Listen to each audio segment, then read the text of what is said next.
They ruled the stars, until they faced Earth's war-hardened heroes. Part 1. The blue glow of Earth seemed peaceful from space. Commander Eric Russell knew better. That blue world had seen 30 years of brutal global conflict that only ended 5 years ago. He stood on the bridge of the USS Defiant, humanity's first true deep space military vessel. His weathered face showed the scars of battles fought in the deserts and mountains of Earth. "Commander, we have confirmation. The alien fleet has entered the solar system," Lieutenant Daniel Wright said from his tactical station. His fingers moved quickly across the glowing screen. Eric nodded. Humanity had prepared for this moment since they first detected the signals 3 months ago. After decades of wondering if they were alone in the universe, they finally had their answer. "Alert Admiral Blackwood.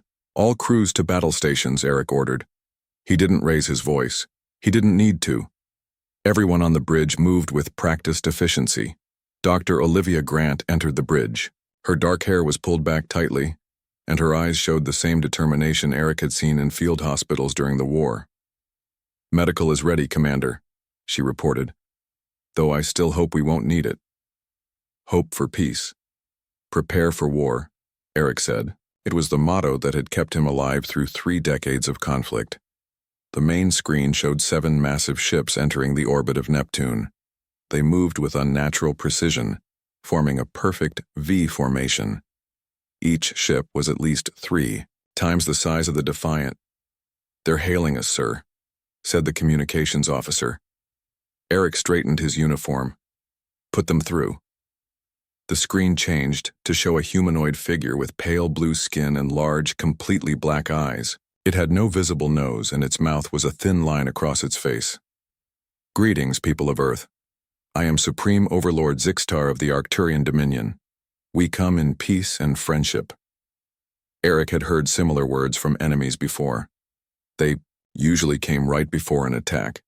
"I am Commander Eric Russell of Earth's United Space Initiative. We welcome peaceful contact with your people." The alien's expression didn't change, but something in those black eyes seemed calculating. "Our scans show your species has recently engaged in planetary warfare. How unfortunate. The Arcturian Dominion brings order and progress to developing worlds. We would be pleased to accept Earth as our newest protectorate." Eric's jaw tightened. "With respect, Supreme Overlord, Earth is not seeking to become a protectorate of any power. We would prefer equal diplomatic relations." For a moment, the alien seemed surprised. Then its thin mouth curved slightly upward. "Commander Russell, perhaps you misunderstand. The Dominion spans hundreds of worlds across this galaxy. Our technology is centuries beyond yours. Becoming our protectorate is not a request. It is an opportunity you would be wise to accept." Admiral Lisa Blackwood joined the video feed from Earth Command. Her gray hair and stern expression reflected her 40 years of military service. "This is Admiral Blackwood, Chief of Earth's Defense Forces. We appreciate your offer, but Earth will maintain its independence. We are open to trade, cultural exchange, and mutual cooperation." The alien's black eyes narrowed slightly. "You will reconsider. We will send a diplomatic party to your planet in one of your days. They will explain the benefits of joining our Dominion." The communication ended abruptly. "They're scanning our entire defense network," Lieutenant Wright reported urgently. "Our firewalls are holding, but they're probing everywhere." Eric turned to Admiral Blackwood's image. "Your orders, Admiral?" "Let them send their diplomats, but I want the fleet at full alert. Something doesn't feel right about this." Eric agreed. In his experience, when someone claimed to bring peace while gathering military intelligence, conflict usually followed. The next day, a small Arcturian vessel approached Earth. It was escorted by 4 Earth fighters to the newly built International Space Diplomatic Center in orbit. Eric and Dr. Grant represented the military at the meeting. They sat alongside political leaders from Earth's United Nations Council. The Arcturian diplomats were tall and moved with fluid grace. Their leader introduced himself as Ambassador Nevlar. "The Supreme Overlord has authorized me to share information about the benefits of joining our Dominion," the ambassador began. All Protectorate worlds receive technological advancements, medical knowledge, and protection from hostile forces. And what does the Dominion receive in return? Asked the UN Secretary General. Resources, labor, and tribute. A small price for our protection and guidance, Nevlar replied smoothly. Eric noticed how the aliens kept looking at their devices. They seemed more interested in scanning the station than in actual diplomacy. Ambassador, Eric said, your ships continue to scan our defense systems. That seems unnecessary for a peaceful mission. The ambassador's expression hardened. A standard procedure. Nothing to concern yourselves with. The meeting continued for hours. The Arcturians made grand promises but were vague about the details. They showed images of gleaming cities on other worlds but avoided questions about freedom and self-government. As the diplomats prepared to leave, the UN Council delivered their answer. While Earth welcomes peaceful relations with the Arcturian Dominion, we must decline Protectorate status. We wish to engage as equals in the galactic community. Ambassador Nevlar's face showed no emotion. The Supreme Overlord will be disappointed by your short-sightedness. As soon as the Arcturian vessel departed the station, alarms blared throughout the facility. Multiple energy signatures detected, Lieutenant Wright shouted over the comm. The Arcturian fleet is powering weapons. Eric rushed to the observation window. In the distance, he could see bright flashes as Earth's orbital defense platforms exploded one after another. All ships' defensive positions, Admiral Blackwood ordered through the fleet-wide channel. This is not a drill. Eric and Dr. Grant raced for the shuttle that would take them back to the Defiant. They never intended peace, Olivia said as they strapped in. No, Eric replied, watching more explosions bloom against the blackness of space. They expected surrender. As their shuttle raced toward the Defiant, Eric could see the massive Arcturian vessels moving into attack formation. They had clearly studied Earth's defenses during the diplomatic meeting and were targeting key military installations first. The Defiant's engines were already glowing blue when they arrived.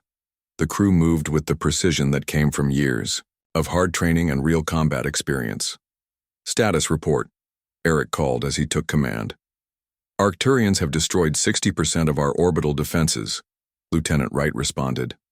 Earth forces are mobilizing, but we're outgunned and outnumbered. A transmission came through from the Arcturian flagship. People of Earth, Supreme Overlord Zixtar announced. Your leaders have unwisely rejected our generous offer.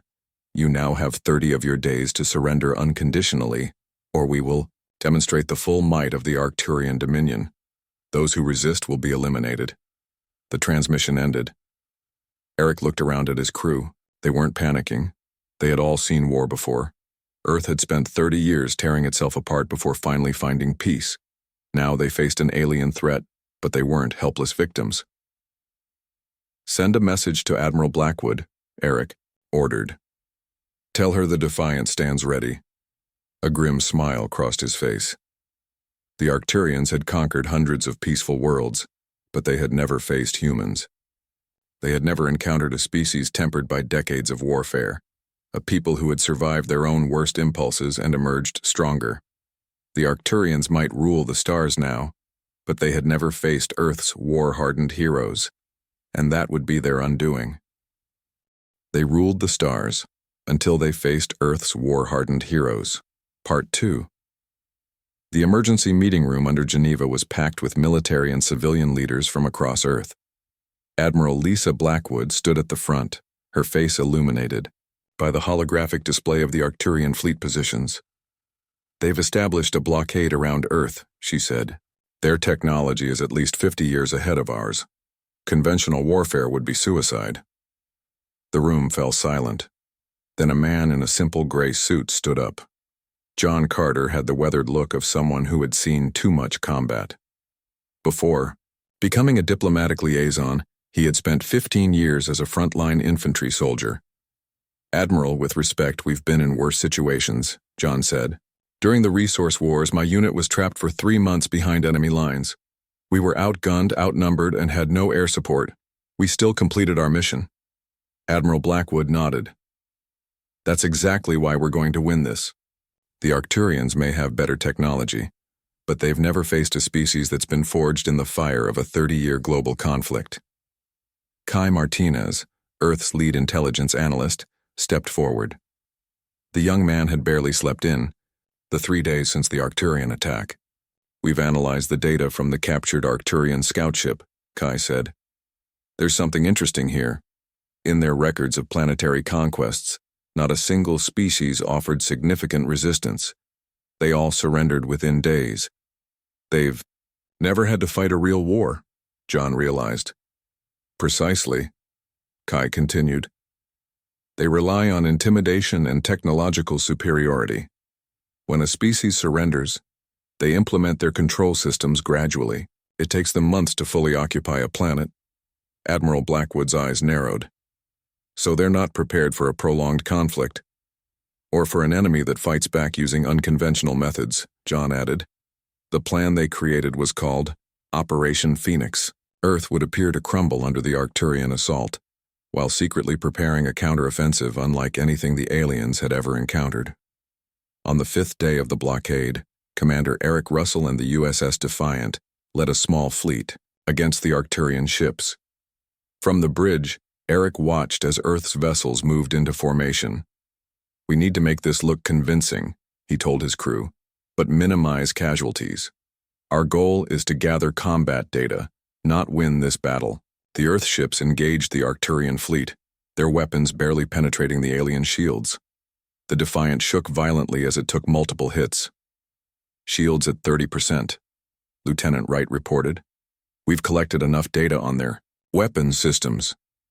All ships execute withdrawal pattern Delta, Eric ordered. Their retreat looked chaotic but was actually carefully planned. Dr. Olivia Grant worked frantically in the medical bay as injured crew members were brought in. Commander, we need to improve our shield modulation, she said over the comm. Their energy weapons are causing cellular damage even through our protective systems. Understood, Eric replied. We'll adapt. Back on Earth, Dr. William Parker studied the combat data. The engineer had spent the war years developing countermeasures against advanced weapon systems. He noticed something in the Arcturian shield frequencies. Their shields operate on a predictable modulation pattern, he explained to Admiral Blackwood. If we time our weapons to hit at precise moments, we can cause cascading failures in their defensive systems. Meanwhile, Kai Martinez discovered something even more valuable. The Arcturians communicate using a centralized command structure, he told the War Council. All orders come from their flagship. If we disrupt their communications, their fleet will be thrown into confusion. Admiral Blackwood approved the next phase of Operation Phoenix. Earth would launch what appeared to be a desperate, all-out assault on the Arcturian fleet. In reality, it would be a carefully orchestrated mission to test the new weaknesses they had identified. Captain Michelle Reynolds was given command of the USS Phantom, Earth's newest stealth frigate. Her mission was simple but dangerous. Slip past the Arcturian blockade and attack their supply lines. Remember, we're not trying to win a direct confrontation, she told her crew as they prepared to depart.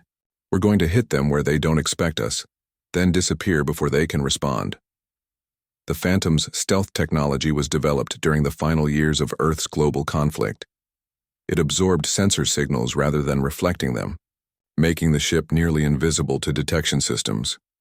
Captain Reynolds guided the vessel through the blockade, her hands steady on the controls.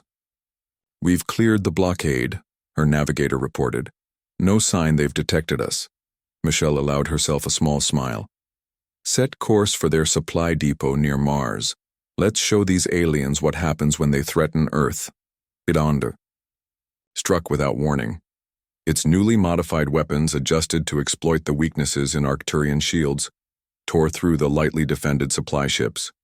Then, before the Arcturians could respond, the Phantom vanished back into the darkness of space. Supreme Overlord Zixtar was furious when he received the news. How could a primitive species penetrate our blockade? He demanded of his commanders. Find that ship and destroy it. But the Phantom was just the beginning. Over the next few days, more Earth ships slipped through the blockade, each targeting different Arcturian vulnerabilities. They never engaged in direct combat, instead striking quickly and retreating before the aliens could mount an effective response. Samuel Gordon led a special operations team on the boldest mission yet. Their target was an Arcturian cruiser patrolling near the moon.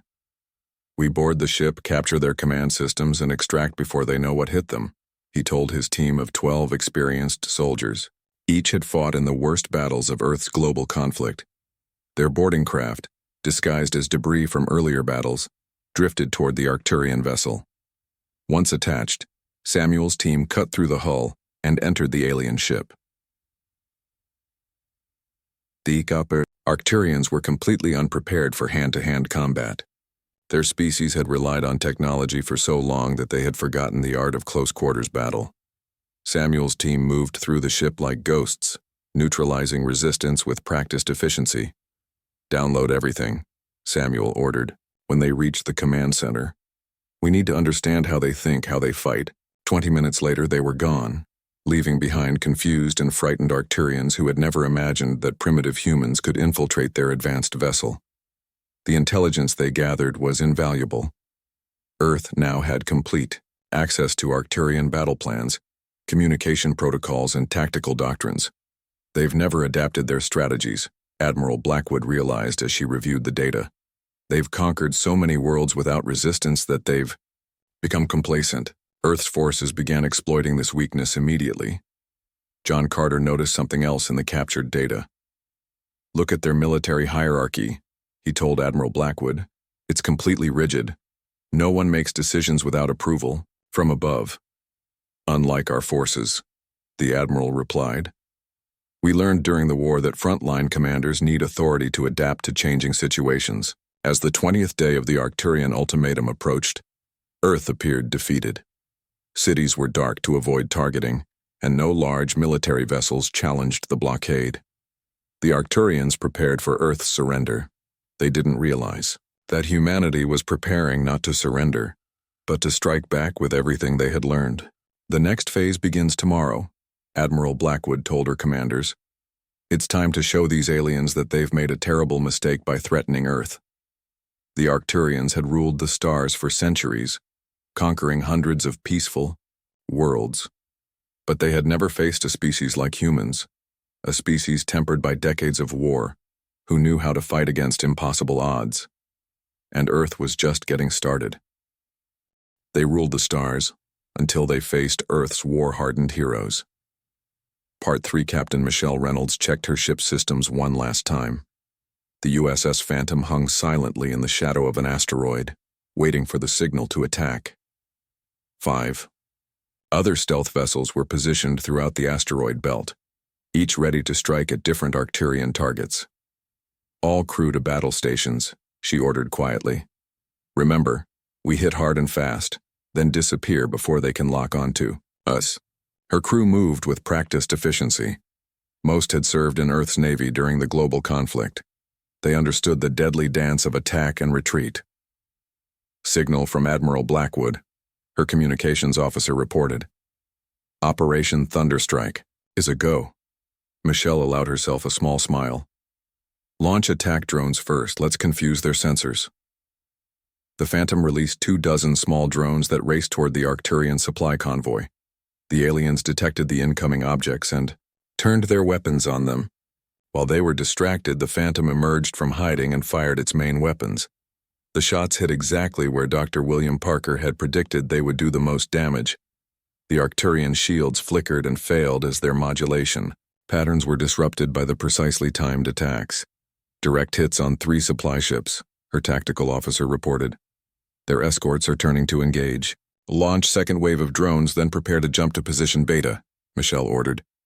The Arcturian escorts fired at the new wave of drones while the Phantom slipped away. By the time the aliens realized what had happened, Michelle's ship was attacking from a completely different direction. Across the asteroid belt, 5 other Earth ships were executing similar hit-and-run attacks. The Arcturians had never faced this kind of warfare before. Their tactics relied on overwhelming force and superior technology, not speed and deception. On the bridge of the Arcturian flagship, Supreme Overlord Zixtar watched in growing anger as reports of attacks flooded in from across the system. "How are these primitives evading our sensors?" he demanded. "Find them and destroy them." His second-in-command, Commander Vexel, looked nervous. "My lord, they are using the asteroid field to mask their movements, and they seem to know exactly when our shields are vulnerable to attack." Zixtar's black eyes narrowed. "They've studied us, learned our patterns." He hadn't expected this level of adaptability from a species that should have surrendered immediately when faced with superior technology. "Change all shield frequencies," he ordered, "and send in our hunter-killer squadrons." Meanwhile, Samuel Gordon and his special operations team were preparing for their most dangerous mission yet. Their target was an Arcturian communications relay stationed near Jupiter. "This mission is straightforward," Samuel told his team as they checked their equipment. "We go in, plant the device, and get out. If this works, we'll be able to listen to every order the Arcturians give." Their small transport vessel was disguised as debris from a destroyed Earthship. It drifted slowly toward the Arcturian relay station, appearing to be just another piece of space junk. "Approaching target," the pilot whispered. "No signs they've detected us." Samuel nodded. He and 3 other operators put on their spacesuits and prepared to exit the ship. Each carried specialized equipment designed by Dr. Parker to interface with Arcturian technology. They launched themselves toward the relay station, using small maneuvering jets to guide their approach. The station's external sensors were focused outward, looking for Earthships, not individual humans in spacesuits. Samuel reached the hull and attached a small device that created a temporary hole. One by one, his team slipped inside, then sealed the breach behind them. The interior of the station was dimly lit with a bluish glow. 2 Arcturian technicians were monitoring the communication equipment. They never saw Samuel's team coming. Silent stun weapons left the aliens unconscious. "We have 5 minutes before they check in with the main fleet," Samuel said. "Plant the device and let's move." One of his team, a former electronics warfare specialist, attached a small black box to the main communication array. The device would record and transmit all Arcturian communications back to Earth while remaining undetectable to standard scans. "Device is active," she reported. "We're good to go." The team exited the station the same way they had entered, leaving no trace of their presence except for the small device hidden deep within the alien technology. By the time the Arcturians discovered it, it would be too late. Back on Earth, Dr. William Parker worked with Kai Martinez to analyze the data streaming in from the captured Arcturian cruiser and the newly placed listening device. Their battle. "Computers are predictable," Dr. Parker explained to Admiral Blackwood. "They follow strict programming without creativity or adaptation." Kai nodded. "And their commanders always follow the same tactical doctrines. When we do something unexpected, it takes them too long to respond because they need approval from higher up." Admiral Blackwood smiled grimly. "That's our advantage. During our war, we learned that frontline commanders need flexibility. Our people can make decisions in the moment." She turned to Colonel Sofia Rodriguez, who had joined the briefing. Sofia had gained fame during the global conflict for her ability to turn seemingly hopeless situations into victories. "Colonel, I want you to take command of our next operation," Admiral Blackwood said. "It's time to move from harassment to a real counteroffensive." Sophia studied the holographic display showing the positions of Earth and Arcturian forces. "Their fleet is spread too thin," she observed. "They're trying to cover too many potential targets. If we concentrate our forces here," she pointed to a specific sector, "we can break through their line." The plan they devised was bold. Earth would appear to launch a desperate attack against the Arcturian blockade, drawing their main fleet into a trap.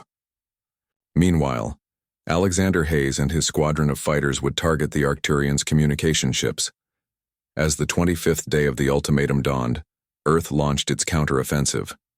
Commander Eric Russell and the USS Defiant led what appeared to be a frontal assault on the Arcturian blockade. Supreme Overlord Zixtar ordered his fleet to crush this final act of resistance. "The humans are becoming desperate," he told his commanders. "Destroy them and prepare for planetary occupation." What Zixtar didn't know was that Benjamin Lewis, Earth's top communications specialist, had cracked the Arcturian battle network. As the alien fleet moved to engage Earth's forces, Benjamin began inserting false commands and incorrect target data into their systems. Alexander Hayes led his fighter squadron on a seemingly suicidal charge toward the heart of the Arcturian fleet. But instead of attacking the heavily armed warships, they flew in patterns that confused the alien targeting systems.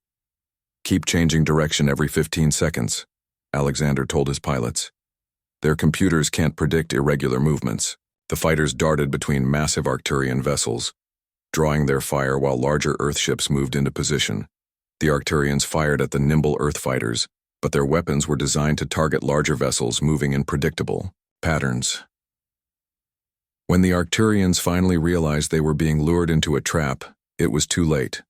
Earth's ships launched a coordinated attack that exploited every weakness they had discovered. Weapons fired at precisely calculated moments when alien shields were changing frequencies. Communications jamming isolated individual Arcturian ships from their command structure. Zixtar watched in disbelief as his carefully organized fleet fell into chaos. "How is this possible?" he demanded. "They are primitives." But these primitives had spent decades fighting each other, perfecting the art of warfare against equals. They had learned to adapt, to improvise, and to overcome superior firepower with superior tactics. As the battle raged across the solar system, one thing became clear. The Arcturians had ruled the stars by conquering peaceful species who surrendered, rather than fight. They had never faced an enemy like humanity, war-hardened, determined and unwilling to bow to any would-be conqueror, and Earth was just beginning to show what it could do. They ruled the stars until they faced Earth's war-hardened heroes.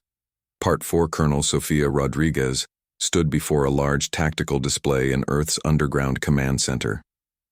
The holographic map showed positions of both Earth and Arcturian forces throughout the solar system. After 3 weeks of guerrilla warfare, the balance was shifting. "Their fleet is splitting into smaller groups," Sophia explained to Admiral Blackwood. "They're trying to protect too many targets at once." Admiral Blackwood nodded. "Just as you predicted. Their command structure can't handle our hit-and-run tactics." Sophia had spent the last week analyzing data from hundreds of skirmishes. The Arcturians followed the same patterns over and over. They never adapted their tactics, never tried anything unexpected. "We've identified their 3 main weaknesses," Sophia continued. "First, their ships are built for power, not maneuverability. Second, their commanders wait for orders instead of taking initiative. Third, their targeting systems can't predict irregular movement patterns." She pointed to a section of the asteroid belt between Mars and Jupiter. "I want to lure their main fleet here. The asteroids will limit their maneuverability and disrupt their sensor networks." Admiral Blackwood studied the plan. It was bold, perhaps even reckless. But Earth couldn't win a war of attrition against the technologically superior Arcturians. They needed a decisive victory. "Make it happen, Colonel," she ordered. "This is our best chance to break the blockade." Alexander Hayes prepared his fighter squadron for the most dangerous mission of their lives. Their job was to lure the Arcturian fleet into the trap Sophia had set. "Remember your training," he told his pilots. "Fly like you did in the canyons during the war. Random changes in speed and direction. Never maintain a straight course for more than 5 seconds." His pilots nodded. They had all flown combat missions during Earth's global conflict, often against superior enemy air forces. They had survived by being unpredictable. "The Arcturians rely too much on their technology," Alexander continued. "Their targeting computers expect enemies to follow logical flight paths. We won't give them what they expect." As his squadron launched, Alexander felt a familiar calm settle over him. In the cockpit of his fighter, all that mattered was the mission. "Eagle Squadron, form up," he ordered. "Let's go hunting." Benjamin Lewis worked frantically at his communication station. His job was to monitor and disrupt the Arcturian battle network. "I've identified their command frequencies," he reported to Colonel Rodriguez. "Each ship receives orders on a rotating encryption pattern." "Can you break it?" Sophia asked. Benjamin smiled. "Already have. But something better just came up. Their flagship is sending new tactical orders to the entire fleet. If we can modify these orders before they reach the other ships, do it," Sophia ordered without hesitation. Benjamin's fingers flew across his console. He made subtle changes to the Arcturian battle plans, adjusting formations, altering target priorities, changing timing sequences. Nothing obvious enough to raise alarms, but enough to create confusion in the alien fleet. The trap was set. Alexander's fighters approached the main Arcturian fleet, firing just enough to get their attention without presenting a serious threat. "We've been spotted," one of his pilots reported. "They're sending interceptors." "Perfect," Alexander replied. "Lead them toward the asteroid field. Remember, unpredictable movements at all times." The Earth fighters darted between asteroids, changing direction and speed constantly. The Arcturian ships followed, their powerful engines pushing them forward in straight, predictable lines. But in the dense asteroid field, this became a liability. Several Arcturian ships collided with floating rocks, their shields flaring as they absorbed the impacts. "They're committing more ships to the pursuit," Alexander noted. "Time for Phase 2. The Earth fighters split into 3 groups, each heading in different directions. The Arcturians, following Benjamin's subtly altered orders, divided their forces to chase each group. On the bridge of the Arcturian flagship, Supreme Overlord Zixtar grew increasingly frustrated. "Why are our ships spreading out? I ordered them to maintain formation." Commander Vexel checked the battle network. "The orders appear correct, my lord, but the humans move like nothing we've ever encountered. Our targeting systems can't lock onto them." Zixtar slammed his fist on the command console. "These are primitive machines piloted by primitive beings. How can they evade our advanced technology?" What Zixtar couldn't understand was that Earth pilots had spent decades flying against other humans, enemies who could think and adapt just as they could. They had learned to be unpredictable because their survival depended on it. As the Arcturian fleet scattered throughout the asteroid field, Colonel Rodriguez gave the order for Phase 3. "All ships execute attack pattern Omega," she commanded. Earth's main battle fleet, which had been hiding among the larger asteroids, suddenly powered up and attacked the now separated Arcturian vessels. Each Earth ship targeted a specific alien vessel, focusing fire on the weak points that Dr. Parker had identified. Commander Eric Russell and the USS Defiant led the attack on an Arcturian heavy cruiser. "Target their shield generators," he ordered. "Fire when their shields shift frequency." The Defiant's weapons struck at precisely the right moment, punching through the Arcturian defenses. 2 more Earth ships joined the attack, their coordinated fire overwhelming the alien vessel. Across the asteroid field, similar battles played out. The Arcturians, confused by contradictory orders and unable to form a unified response, found themselves fighting individual battles against an enemy that seemed to know exactly when and where to strike. Alexander Hayes led his fighters on the most important mission, attacking the Arcturian communications ships. Without these vessels, the alien fleet would be unable to coordinate their actions.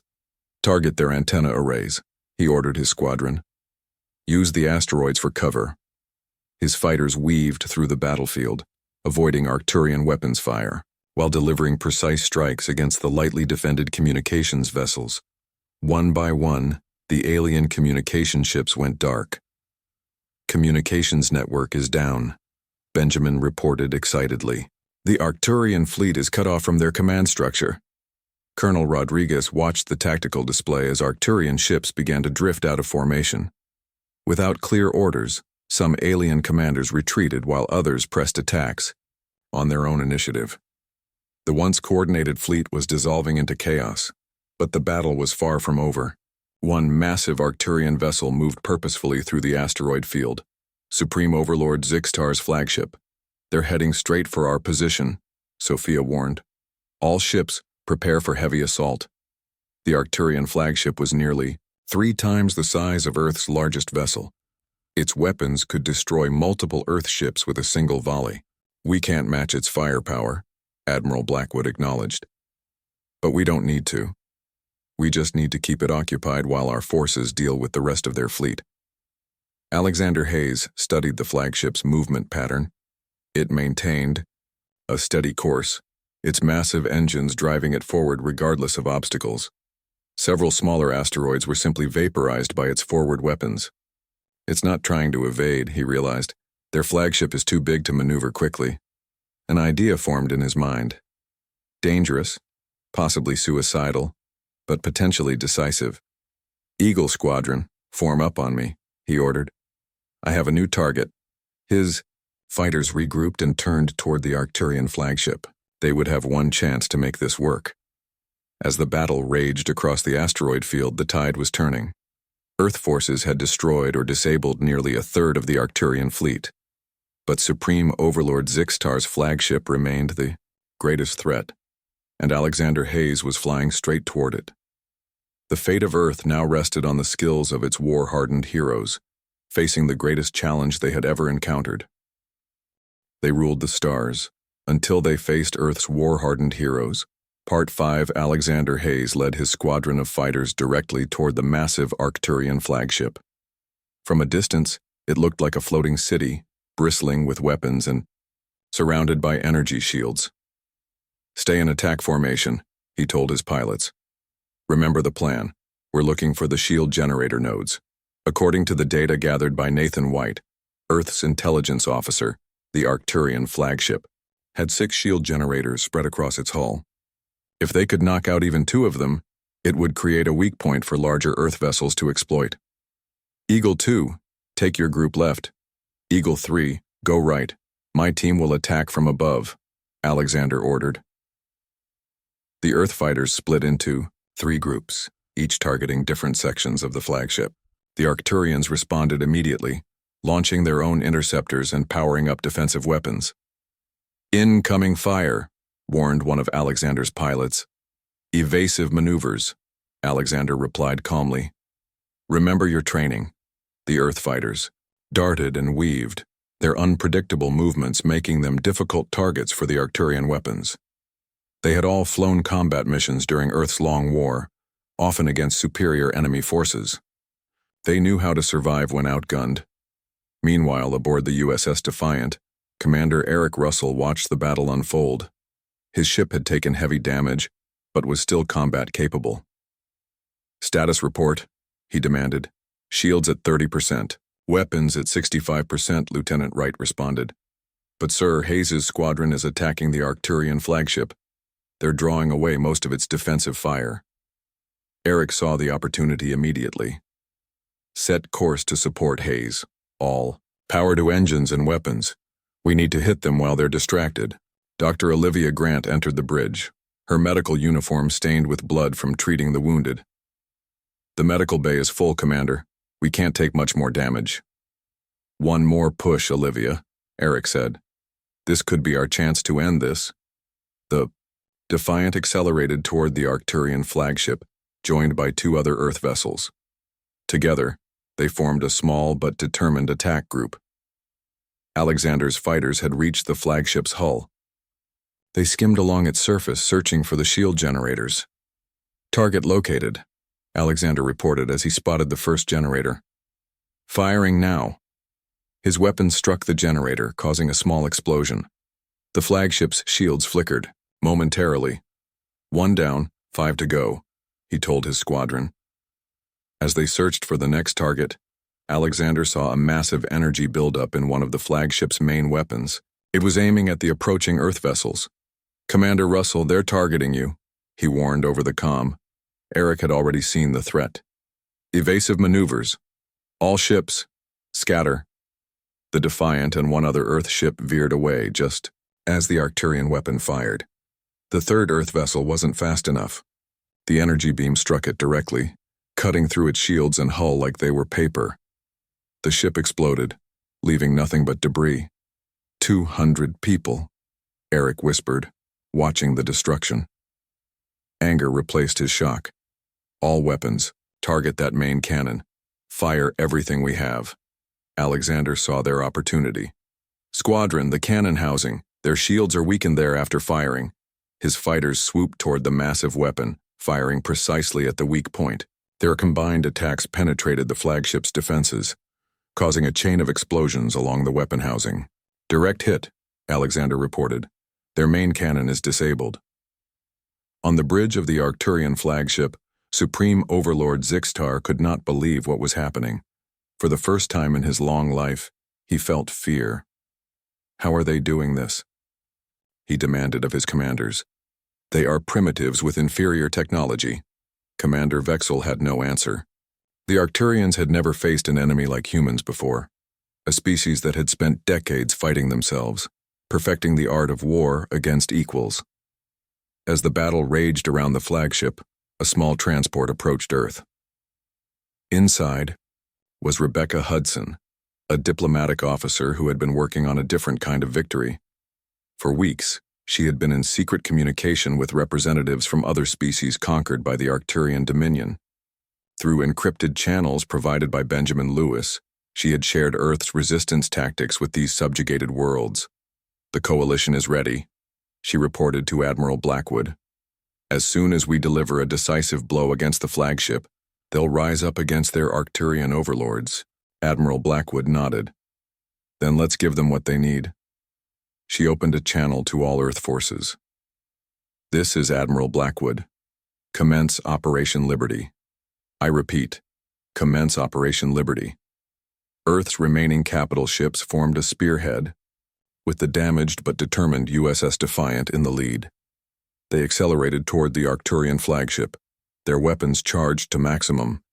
Alexander's fighters had disabled 3 of the 6 shield generators by now. "Commander Russell, you have a clear shot at their engine section," he reported. "Their shields are down in that area." "Understood," Eric replied. "All ships, target these coordinates. Fire on my mark." The Earth vessels launched every weapon. They had at the flagship's exposed engines. Missiles, energy beams, and projectiles converged on a single point. The impact was catastrophic for the Arcturians. The flagship's engines exploded, sending shockwaves throughout the massive vessel. Secondary explosions followed as power systems overloaded. "Their ship is crippled," Eric reported to Admiral Blackwood. "But it's still intact." "Board it," the Admiral ordered. "I want Zixtar captured alive." General Paul Davidson led the boarding party. A veteran of countless battles during Earth's global conflict, he knew better than anyone how to fight in close quarters. His team of soldiers moved through the damaged Arcturian flagship with practiced efficiency. They encountered resistance, but the Arcturians were not prepared for direct combat. Their species had relied on technology for so long that they had forgotten how to fight without it. Finally, they reached the bridge. Supreme Overlord Zixtar stood among his fallen commanders, his black eyes wide with disbelief. "How?" he asked as General Davidson approached. "How could your primitive species defeat the Arcturian Dominion?" "Because we've spent our history fighting ourselves," Davidson answered simply. "We learned to adapt, to overcome, to survive against all odds. Your mistake was thinking technology alone makes you superior." As Zixtar was taken into custody, Nathan White made a stunning discovery. The intelligence officer had been analyzing data from the flagship's computers. "Admiral," he reported to Blackwood, "the Arcturian Empire isn't nearly as vast as they claimed. They've been bluffing about their strength for centuries. Most of their conquered worlds are actually willing trading partners. Only a few dozen are true subjects." Rebecca Hudson immediately recognized the opportunity. "We can use this information to free those worlds without further bloodshed." Within days, the news spread across the galaxy. Earth had defeated the supposedly invincible Arcturian Dominion. Inspired by humanity's example, other subjugated species rose up against their Arcturian overlords. 1 month after the battle, representatives from 27 worlds gathered on Earth to form the Galactic Coalition, an alliance of free species dedicated to mutual protection and peaceful cooperation. Commander Eric Russell and Dr. Olivia Grant stood at the window of the space station, where the historic treaty was being signed. The stars seemed brighter somehow, full of new possibilities. "Do you think we did the right thing?" Olivia asked, watching the alien delegates. Eric nodded. "We didn't just fight for Earth. We fought for the freedom of all these worlds." "It's strange," Olivia said. "Our long war nearly destroyed us, but in the end, it gave us the strength to save not just ourselves, but others too." As Earth took its place among the stars, a new chapter in human history began. They had faced the universe's greatest empire and proven that the human spirit, tempered by hardship and war, was a force that could never be conquered. For centuries, the Arcturians had ruled the stars, until they faced Earth's war-hardened heroes.